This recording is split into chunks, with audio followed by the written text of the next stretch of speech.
அனைவருக்கும் வணக்கம். தெய்வீக பலன்கள் சேனல் சார்பாக தங்களை அன்புடன் வரவேற்கிறோம். இன்று நம் காணொளியில் காண விரும்புவது எந்த நபர்களுக்கு எல்லாம் காதல் திருமணம் அமையும் என்பதை பற்றி இந்த காணொளியில் விரிவாக பார்க்கலாம். வாருங்கள் காணொளிக்கு செல்லலாம். மறக்காமல் ஒரு சப்ஸ்கிரைப் செய்யவும். இந்த உலகத்தில் பாதிக்கும் மேற்பட்ட திருமணம் என்பது காதல் திருமணமாக அமையப்பெற்றுள்ளது. பெண் ஜாதகத்தில் 8ஆம் வீட்டுக்கு உரியவர் ராகு கேதுவின் நட்சத்திரத்தில் இருந்தால் காதல் திருமணம் நடக்கும். பெண் ஜாதகத்தில் 8ஆம் வீட்டில் சனி இருந்தாலும் காதல் திருமணம் நடக்க வாய்ப்பு உண்டு. காதலுக்கான ராசிகள் ரிஷபம், கடகம், சிம்மம், துலாம், மீனம் ராசிகள் ஒன்றுக்கொன்று சம்பந்தம் பெற்றால் காதல் கைகூடும்.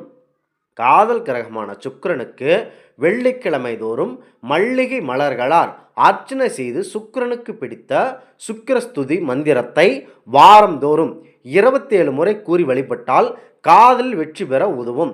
துலாமில் சுக்கிரன் அமைந்து மற்ற ராசிகளும் கை கொடுக்குமானால் காதல் கைகூடும் என்கிறது காதல் ஜோதிடம்.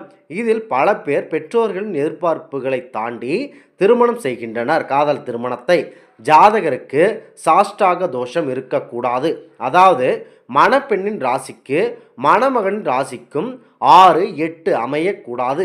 எடுத்துக்காட்டாக ரிஷப ராசி பெண் என்று வைத்து கொண்டால் ஆணின் ராசி தனுசு என்றால் இவர்களுக்கு சாஷ்டாஷடக தோஷம் என்கிறார்கள். சில பேர் பெற்றோர்களின் சம்மதத்தோடு திருமணம் நடைபெறுகிறது. ஒருவரின் ஜாதகத்தில் லக்னத்தில் இருந்து 5ஆம் இடம் மனம் புத்தியை குறிக்கும். ஒருவரின் விருப்பு வெறுப்புகளை தெரிவிக்கும் இடம்.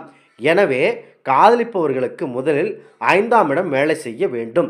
ஒருவருக்கு காதல் திருமணம் அமையுமா என்பதை பற்றி பார்க்கலாம். பெற்றோர்களால் நிச்சயிக்கப்பட்ட திருமணம் நடக்குமா, காதல் பெரியோர்கள் சம்மதத்துடன் திருமணம் நடக்குமா போன்ற விஷயங்களில் அவர்களின் ஜாதகத்தையும் அதில் உள்ள கலஸ்திரஸ்தானம் சில கிரகங்களின் அமைப்பு பொருந்தும், அதாவது கணிக்க முடியும். பெரும்பான்மையாக 5ஆம் இடத்துடன் சம்பந்தம் பெறும் கிரகங்களின் தசை புத்தி காலங்களில் அல்லது சுக்கிரன் ராகு தசை புத்தி காலங்களில் ஒருவருக்கொருவர் காதல் ஏற்படும். காதல் கலப்பு திருமணம் செய்து கொள்பவரின் ஜாதகத்தில் 7ஆம் வீட்டு அதிபதியுடன் சுக்கிரன் சனி செவ்வாய் இணைந்து இருப்பின் அல்லது 7ஆம் வீட்டு அதிபதியை சனி சுக்கிரன் செவ்வாய் பார்வை இருந்தால் காதல் திருமணம் கண்டிப்பாக நடக்கும். செவ்வாய் என்பவர் பெண்களுக்கு கலத்திரக்காரன் மற்றும் மாங்கல்ய காரகன். இவர் சனியோடு தொடர்பு பெற்றால் காதலின் தீவிரத்தை கொண்டு பெற்றோரின் மனதை உடைத்து புண்பட வைத்து சமுதாய கட்டுப்பாட்டுகளை மீறி திருமணம் செய்வார்கள். அதுவேதான் காதல் திருமணம். சனியானவர் முடிந்தவரை சமுதாய கௌரவம் அந்தஸ்து என்று பார்க்காமல் தரமற்ற வேலையை செய்ய வைப்பார். இதுவே காதல் திருமணம் செய்து கொள்ளும் குடும்பத்தினரின் கர்ம வினையை சனியானவர் செய்து முடிப்பார். சனி அவமானத்தையும் முறையற்ற காதலையும் தாமதத்தையும் தருவார். குழப்பம், திடீர் முடிவுகள், ஒருவரை அடைய மாந்திரீக செய்வன செயல்கள் செய்ய வைப்பார் சனி பகவான். மதம் மாறிய குலம் மாறிய வழக்கத்துக்கு மாறான அனைத்து திருமணங்களுக்கும் காரகர் ராகு புதன். ராகு காதல் தடை ஏற்படுத்தும். ஒரு தலை காதல், சட்ட ரீதியாக திருமணம், பதிவு திருமணம், காதல் திருமணம் உருவாக்குவது. உணர்ச்சி பூர்வமாக மாற்று கேது காரகர். உங்களுடைய ஜாதகத்தில் எந்த கிரகங்கள் எப்படி இருக்கிறது என்று பார்த்து காதல் உங்களுக்கு சரிபட்டு வருமா என்று முடிவு செய்யவும். ஒரு சிலர் கட்டினா இவளைத்தான் கட்டுவேன் என்று சொல்வதை கேட்டிருப்போம். அவ்வாறே மனம் முடித்தும் காட்டுகிறார்கள். ஒரு சிலர் நன்றாக பழகிவிட்டு பழகியவரை கைவிட்டு மற்றவரை கரம் பிடிக்கிறார்கள். இதற்கு காரணம் மனதிற்கு அதிபதியான சொந்தமான சந்திரன் கெட்டு போயிருந்தால் இவ்வாறு மனதை மாற்றிக்கொண்டு மற்றவரை மனம் முடித்து திருமணம் செய்து கொள்வார்கள். அதேபோல ஒருவரின் ஜாதகத்தில் 9ஆம் பாவத்தில் அதிபதி குருவின் பலம் குறைந்து இருப்பின் கலப்பு திருமணம் நடக்கும். அதேபோல் ஒருவரின் ஜாதகத்தில் காதலுக்கான காரகன் கிரகம் புதன் மற்றும் 5, 7 பாவத்தை வைத்தே ஒருவரின் திருமண வாழ்வை பற்றி கூற முடியும். 2, 5, 7, 11ஆம் பாவக தொடர்பு மற்றும் புதன் கேதுவின் சம்பந்தம் வைத்து ஒருவரின் திருமணம் எத்தகையது என்பதை பற்றி எளிதாக கூற முடியும். காதல் கிரகங்கள் 4ஆம் அதிபதியோடு தொடர்பு ஏற்பட்டால், பள்ளி கல்லூரி காலங்களில் 9ஆம் 10ஆம் அதிபதிகளுடன் தொடர்பு ஏற்பட்டால் வேலை செய்யும் இடத்தில் அல்லது மத்தியில் வயதில் காதல் வரும். ஒருவரின் ஜாதகத்தில் கலஸ்திரஸ்தானம் 7ஆம் இடம் மன வாழ்க்கையை நிர்ணயிக்கும் இடம். 5ஆம் இடம் காதலை குறிக்கும் இடம். 9ஆம் இடம் மதம் மற்றும் இன்பத்தை குறிக்கும் இடம். காதல் ஈடுபாடு ஏற்படுத்தும் கிரகம் யார் என்று பார்ப்போம்.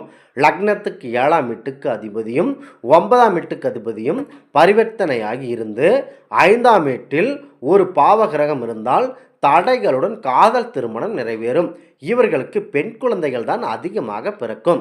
காதலின் மனோகாரகன் சந்திரனே, முழு காரகன். அதிலும் சந்திரன் அதிபலத்தோடு இருந்தால் தெளிவாக தீர்மானித்து காதல் என்றதையும் தாண்டி திருமண வாழ்வில் வெற்றியும் பெற்று விடுவீர்கள். இந்த இடங்கள் இந்த இடத்தின் அதிபதிகளுடன் பலம் பெறுவதும் நிச்சயம் அடையாமல் இருப்பதும் முக்கியம். இந்த இடத்தை வைத்துதான் ஒருவரது நடத்தை, ஆசை, விருப்பம், காதல், ஈடுபாடு போன்றவற்றை அறிய முடியும். இந்த 5, 7, 9ஆம் இடங்களை வைத்துதான் ஒருவரின் வாழ்க்கையில் அவரின் ஆசை, விருப்பங்கள், காதல் நிறைவேறுமா, அவருக்கு எப்படிப்பட்ட திருமண வாழ்க்கை அமையும் என்பதை பற்றி நீங்கள் தெரிந்து கொள்ள முடியும். ஒருவரின் ஜாதகத்தில் 2, 5, 7, 11ஆம் பாவங்கள் சம்பந்தம் பெற்றிருந்தால் நிச்சயம் காதல் திருமணம் நடைபெறும். சூரியன் மற்றும் சுக்கிரன் பரிவர்த்தனை பெறும் பொழுது அதில் ஒரு கிரகம் நீச்சம் பெற்றால் பெண்கள் தொடர்பால் அல்லது பெண்கள் சாபத்தினால் பிரிவினை நிகழும். ஒரு சிலருக்கு 5இல் சுபரேகை சேர்க்கை இருந்தால் காதல் வெற்றி பெறுவார்கள். ஒருவருடைய ஜாதகத்தில் லக்னத்துக்கு 2, 8இல் சர்ப்ப கிரகங்களான ராகு, கேது இருந்தால் காதல் வைப்படும் வாய்ப்பு உண்டு. இதேபோல் ராசிக்கு அதாவது சந்திரனுக்கு 2, 8இல் ராகு, கேது இருந்தாலும் அவர்களுக்கு காதல் திருமணம் ஏற்படும். அதே வேளையில் இவர்களது காதலுக்கு சில தடைகளும் வரலாம். ஒருவரின் ஜாதகத்தில் கலஸ்திரஸ்தானமான 7ஆம் இடம் மன வாழ்க்கையை நிர்ணயிக்கும் இடம். 5ஆம் இடம் காதலை குறிக்கும் இடம். 9ஆம் இடம் மதம் மற்றும் இன்பத்தை குறிக்கும் இடம். இந்த இடங்களுக்கு இந்த இடத்தின் அதிபதிகளும் பலம் பெறுவதும் நீச்சம் அடையாமல் இருப்பதும் முக்கியம். இந்த இடத்தை வைத்துதான் ஒருவரின் நடத்தை, ஆசை, விருப்பம், காதல், ஈடுபாடு போன்றவற்றை அறிய முடியும். ஒருவரின் ஜாதகத்தில் 2, 5, 7ஆம் 11ஆம் பாவங்கள் சம்பந்தம் பெற்றிருந்தால் நிச்சயமாக காதல் திருமணம் நடைபெறும். இந்த ஆன்மீக தகவல் உங்களுக்கு பிடித்து இருந்தால் தெய்வீக பலன்கள் சேனலை கண்டிப்பாக சப்ஸ்கிரைப் செய்து கொள்ளவும். மீண்டும் ஒரு நல்லதொரு காணொளியில் உங்களை சந்திக்கிறோம். நன்றி, வணக்கம்.